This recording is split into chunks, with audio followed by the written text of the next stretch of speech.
નમસ્કાર વિદ્યાર્થી મિત્રો, મારુતિ સાયન્સ એકેડમી શાળાની અંદર આપ સૌ વિદ્યાર્થી મિત્રોનું હાર્દિક સ્વાગત છે. આજે આપણે ધોરણ 11 ભૌતિક વિજ્ઞાનની અંદર ચેપ્ટર નંબર 3 ની અંદર આગળના ટોપિક વિશે અભ્યાસ કરીશું. વિદ્યાર્થી મિત્રો, આપણે ગયા લેક્ચરની અંદર સ્થાનાંતર એટલે શું, પથ લંબાઈ એટલે શું તથા આ બંને રાશિઓ વચ્ચે શું તફાવત છે એનો આપણે ઊંડાણપૂર્વક અભ્યાસ કર્યો છે. આજે આપણે આ ટોપિક ઉપર થોડાક દાખલાની પ્રેક્ટિસ કરીએ, જેથી કરીને આ ટોપિક છે એ વધારે મજબૂત અને વ્યવસ્થિત આપણને સમજાઈ જાય. તો વિદ્યાર્થી મિત્રો, સ્થાનાંતર કોઈ સમયગાળાની અંદર પદાર્થના સ્થાનમાં થતા ફેરફારને આપણે સ્થાનાંતર કહીએ છીએ. સ્થાનાંતરની જો સૂત્રની વાત કરીએ તો સ્થાનાંતર બરાબર અંતિમ સ્થાન માઇનસ પ્રારંભિક સ્થાન. જો આપણે એની દિશાની વાત કરીએ તો સ્થાનાંતરની દિશા હંમેશા પ્રારંભિક સ્થાનથી અંતિમ સ્થાન તરફની હોય છે. તો ચલો આ કોન્સેપ્ટનો ઉપયોગ કરીને આપણે એક દાખલો જોઈએ, જેથી કરીને આ વ્યવસ્થિત ક્લિયર થઈ જાય.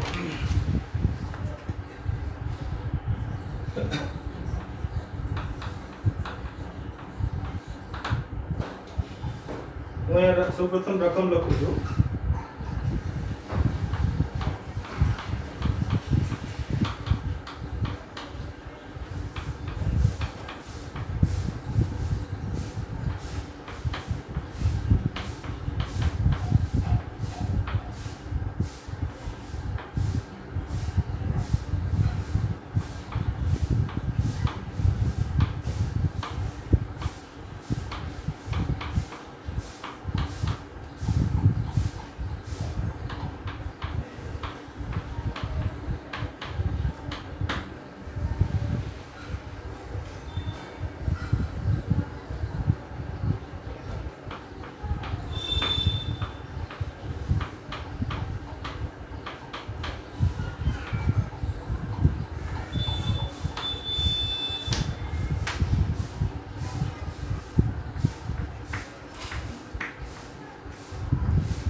તો વિદ્યાર્થી મિત્રો, અહીંયા આપણને રકમની અંદર એક કણ છે એ વર્તુળાકાર પથ પર ગતિ કરે છે અને આપણને વર્તુળાકાર પથની ત્રિજ્યા આપેલી છે. તો આપણને નીચે મુજબના કિસ્સાઓની અંદર કીધેલું છે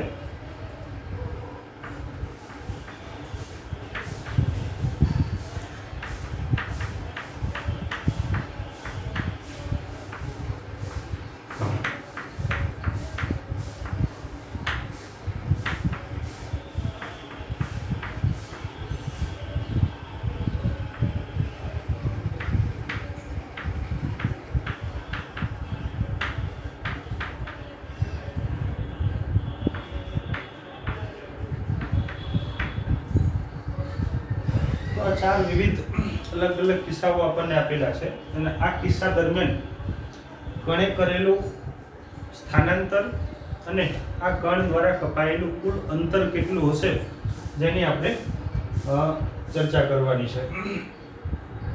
તો વિદ્યાર્થી મિત્રો, આપણે અગાઉના લેક્ચરની અંદર આ બંને ટોપિક વિશે વ્યવસ્થિત ભણી ગયા છીએ. તો આનો ઉપયોગ કરી અને આ એક ન્યુમેરિકલ કરીએ આપણે.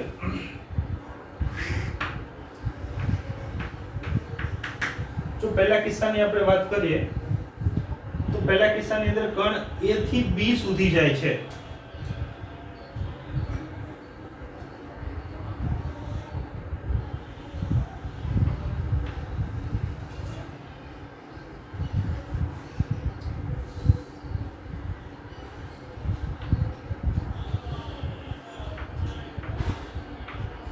એ બિંદુ છે B.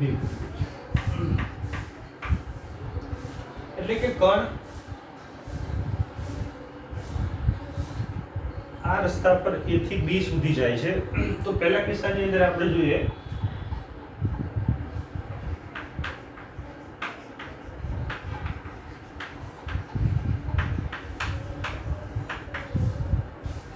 તો અહીંયા આપણને વર્તુળાકાર પથની ત્રિજ્યા r જેટલી આપેલી છે. તો વિદ્યાર્થી મિત્રો, આપણને ખબર છે કે કોઈ એક વર્તુળાકાર પથ છે એની r ત્રિજ્યા છે તો આ વર્તુળાકાર પથનો પરિઘ એ એની લંબાઈ થશે. તો અહીંયા કણ છે એ ચોથા ભાગ જેટલું એ A થી B એટલે કે એક વર્તુળનો ચોથો ભાગ છે. તો માટે આપણે કહી શકીએ કે કણે કાપેલું કુલ અંતર કેટલું થશે? તો કે વર્તુળનો પરિઘ છે એ 2πr જેટલો થશે તથા અહીંયા કણ A થી B એટલે કે ચોથા ભાગ જેટલું ગતિ કરે છે. માટે આપણે અહીંયા એને 4 વડે ડિવાઈડ કરીશું.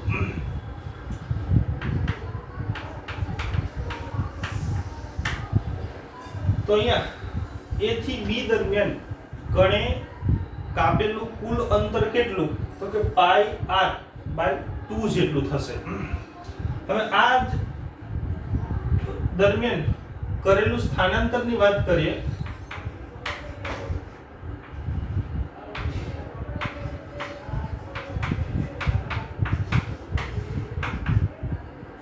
તો સ્થાનાંતરની વ્યાખ્યા આપણને ખબર છે, અંતિમ સ્થાન માઈનસ પ્રારંભિક સ્થાન.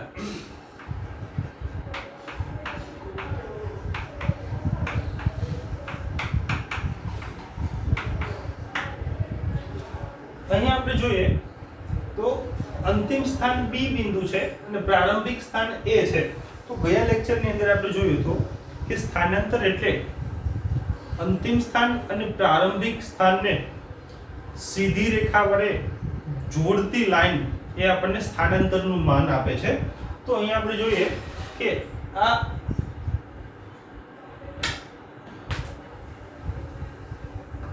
A થી B એની દિશાની વાત કરીએ તો પ્રારંભિક સ્થાનથી અંતિમ સ્થાન તરફ હશે. એટલે એની દિશા છે એ આ દિશાની અંદર હશે. તો આપણે આનું મૂલ્ય શોધવું છે. તો અહીંયા આપણે જોઈ શકીએ છીએ કે આ r જેટલો છે, આ પર કિંમત r જેટલી છે. તો પાયથાગોરસના પ્રમેય પરથી આપણને આ AB ની કિંમત આપણને મળી શકે છે. તો કરેલું સ્થાનાંતર આપણે જોઈએ અહીંયા AB, જો આપણે આને સેન્ટરને O બિંદુ કહીએ તો આ જે છે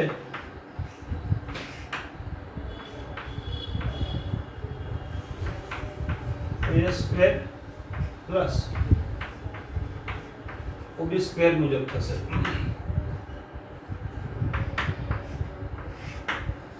OA એ વર્તુળની ત્રિજ્યા છે જે r જેટલી આપેલી છે. OB એ પણ વર્તુળની ત્રિજ્યા છે.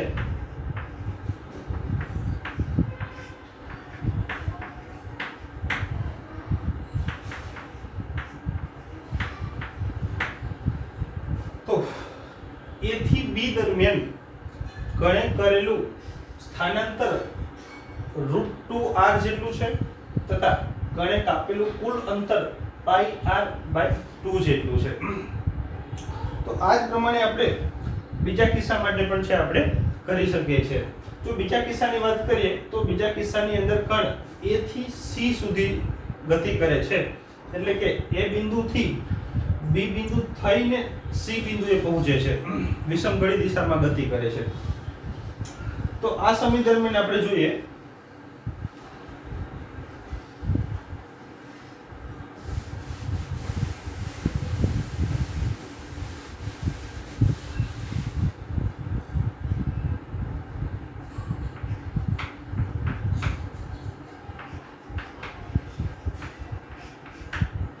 A થી C ની જો આપણે વાત કરીએ તો A થી C એટલે કે કણ અડધું વર્તુળ પૂર્ણ કરે છે. તો આ સમય દરમિયાન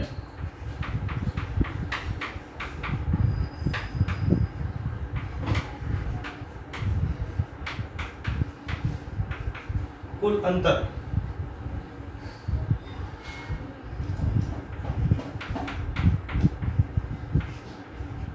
એટલે કે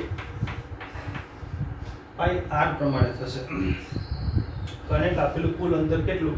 પાઈ r જેટલું થશે. આ દરમિયાન કણે કરેલું સ્થાનાંતર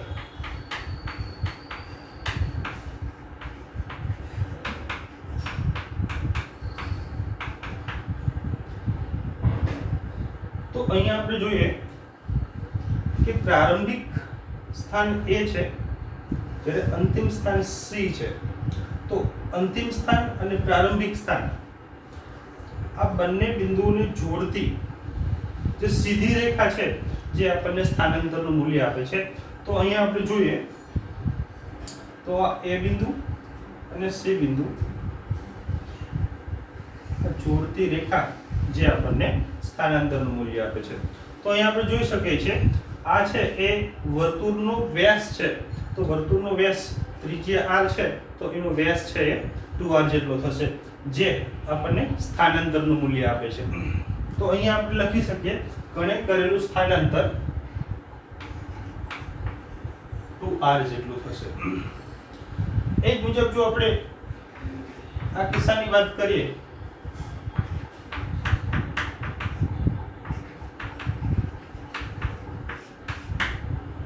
A થી B દરમિયાન એટલે કે કણ વિષમઘડી દિશામાં A થી B જાય છે, B થી C અને C થી D દરમિયાન આવે છે.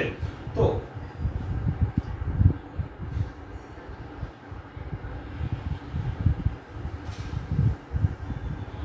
અહીંયા આવે છે એટલે કે A બિંદુ પ્રારંભિક સ્થાન છે, D બિંદુ જે અંતિમ સ્થાન છે. તો આ વિભાગ દરમિયાન કણે કાપેલું કુલ અંતર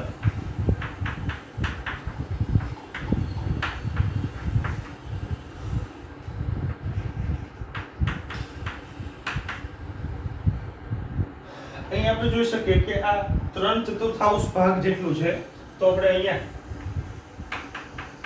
2πr ગુણ્યા 3/4 વડે ગુણી નાખશું આપણે, થશે 3/2πr જેટલું થશે. તો A થી D દરમિયાન કણે કાપેલું કુલ અંતર કેટલું? 3/2πr જેટલું છે. આ દરમિયાન કણે કરેલું સ્થાનાંતર કેટલું?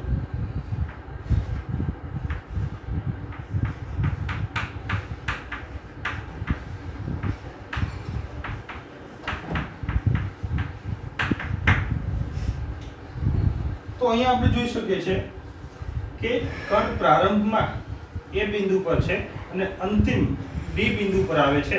તો સ્થાનાંતરની વ્યાખ્યા મુજબ પ્રારંભિક અને અંતિમ બિંદુને સીધી રેખા વડે આપણે જોડીએ અને જે મૂલ્ય મળે છે જે આપણને સ્થાનાંતરનું મૂલ્ય આપે છે. તો અહીંયા AD આ લાઈન છે એ આપણને સ્થાનાંતરનું મૂલ્ય આપે છે. તો અગાઉ કિસ્સા 1 ની અંદર જે પ્રમાણે આપણે જોયું કે A થી B દરમિયાન જતું, એ જ મુજબ અહીંયા A થી D દરમિયાન થાય છે. સ્થાનાંતરની દિશા છે એ હંમેશા પ્રારંભિક સ્થાનથી અંતિમ સ્થાન તરફ એટલે કે AD તરફની હશે. તો અહીંયા આપણે પાયથાગોરસના નિયમ પરથી આપણે શોધી શકીએ છીએ AD is equal to OA square OD square. OA r square plus r square આ મુજબ થશે. અહીંયા જો આપણે વાત કરીએ એક પરિભ્રમણ દરમિયાન કણે કાપેલું કુલ અંતર કેટલું તથા આ એક પરિભ્રમણ દરમિયાન કણે કરેલું સ્થાનાંતર કેટલું. જો અહીંયા આપણે વાત કરીએ તો એક પરિભ્રમણ દરમિયાન એટલે કે એ બિંદુથી કણ ગતિ કરવાનું સ્ટાર્ટ કરે છે અને બી બિંદુ સી બિંદુ ડી થઈ અને એ બિંદુએ પાછો આવે છે, તો આ દરમિયાન કણે કાપેલું અંતર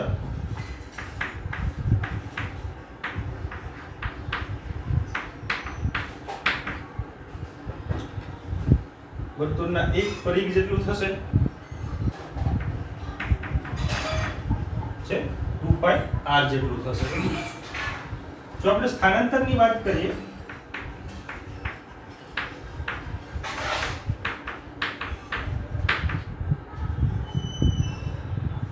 પ્રારંભિક સ્થાન એ બિંદુ છે, અંતિમ સ્થાન પણ એ બિંદુ છે, એટલે કે પ્રારંભિક સ્થાનથી જે ગતિ સ્ટાર્ટ કરે છે એ જ જગ્યાએ કણ પાછો આવે છે, માટે એના સ્થાનમાં કોઈ ફેરફાર થતો નથી, માટે આપણે કહી શકીએ કે કણે કરેલું સ્થાનાંતર છે એ શૂન્ય છે. તો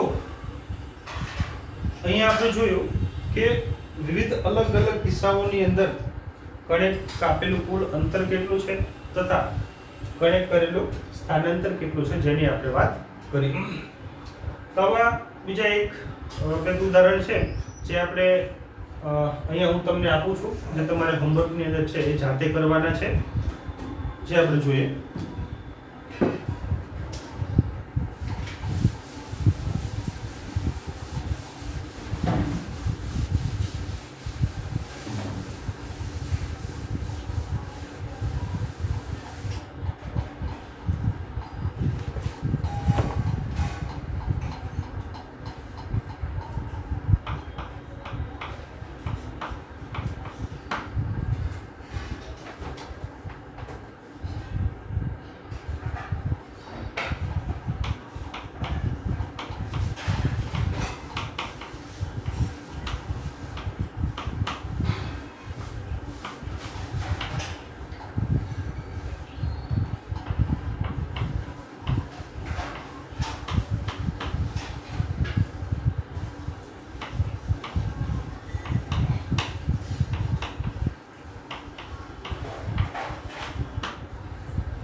તો વિદ્યાર્થી મિત્રો અહીંયા બે દાખલા આ ટોપિકને આધારિત છે જે તમને હોમવર્કની અંદર આપેલા છે.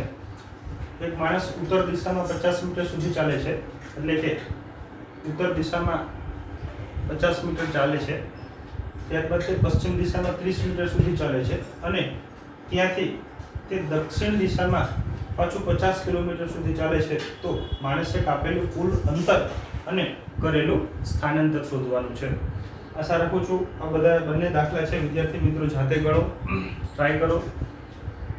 એક વખત ન થાય તો બીજી વખત ટ્રાય કરી અને ટ્રાય કરશો તો મને આશા છે કે જરૂર ને જરૂર જવાબ આપશે. તો વિદ્યાર્થી મિત્રો અહીંયા આજના લેક્ચરને આપણે અહીંયા છે એ પૂરો કરીએ છીએ. આવતા લેક્ચરની અંદર આપણે ઝડપ અને વેગ વિશે નવી બે ભૌતિક રાશિઓનો અભ્યાસ કરવાનો છે. તો ત્યાં સુધી બધા વિદ્યાર્થી મિત્રોને નમસ્કાર, જય ભારત, જય હિન્દ.